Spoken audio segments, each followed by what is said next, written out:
కేంద్ర రాష్ట్ర ప్రభుత్వాలు ఉపాధి హామీ పథకాన్ని కావాలనే నిర్వీర్యం చేస్తున్నాయని, పొమ్మనలేక పొగబెట్టే చందంగా ఉపాధి హామీ పథకం నిధుల కోత విధించి ఉపాధి కూలీలకు ఉపాధి పథకం దూరం చేస్తున్నారని వ్యవసాయ కార్మిక సంఘం రాష్ట్ర ఉపాధ్యక్షుడు తాటిపాక మధు ఆవేదనను వ్యక్తం చేశారు. గురువారం ఉదయం కాకినాడ రూరల్ కోవాడ, చీడిగ, సామలకోట, రాగంపేట తదితర గ్రామాల ఉపాధి కూలీలతో ఆయన మాట్లాడారు.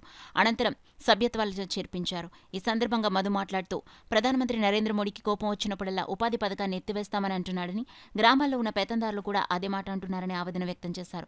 ఎట్టి పరిస్థితుల్లో ఈ పథకం రద్దవకుండా పోరాటం చేస్తామని హెచ్చరించారు.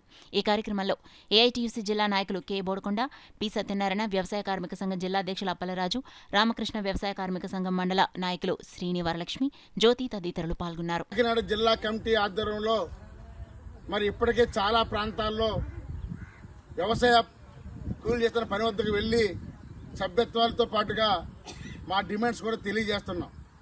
ముఖ్యంగా దేశంలో నరేంద్ర మోడీ ప్రభుత్వం, రాష్ట్రంలో చంద్రబాబు ప్రభుత్వం ఏర్పడింది. ఈ రెండు ప్రభుత్వాలు కూడా వ్యవసాయ కార్మికులు అంటే ముఖ్యంగా ఉపాధి పనులు చేస్తున్న వాళ్ళ జీవితాల కోసం ఆలోచించాలి. ఎందుకంటే ధరలు విపరీతంగా పెరుగుతున్నాయి. పప్పు ధరలు, నూనె ధరలు, పెట్రోల్ ధరలు, అన్ని ధరలు పెరుగుతున్నాయి. కానీ కూలి ధరలు మాత్రం పెరగట్లేదు. ఎందుకంటే రోజు రోజుకి ధరలు పెరుగుతున్న కూలివాడు మాత్రం అలాగే బతుకు జీవిస్తున్నాడు. అందుకని కనీసం రోజుకి 600 రూపాయలు కూలీ ఇవ్వాలని కోరుతున్నాం.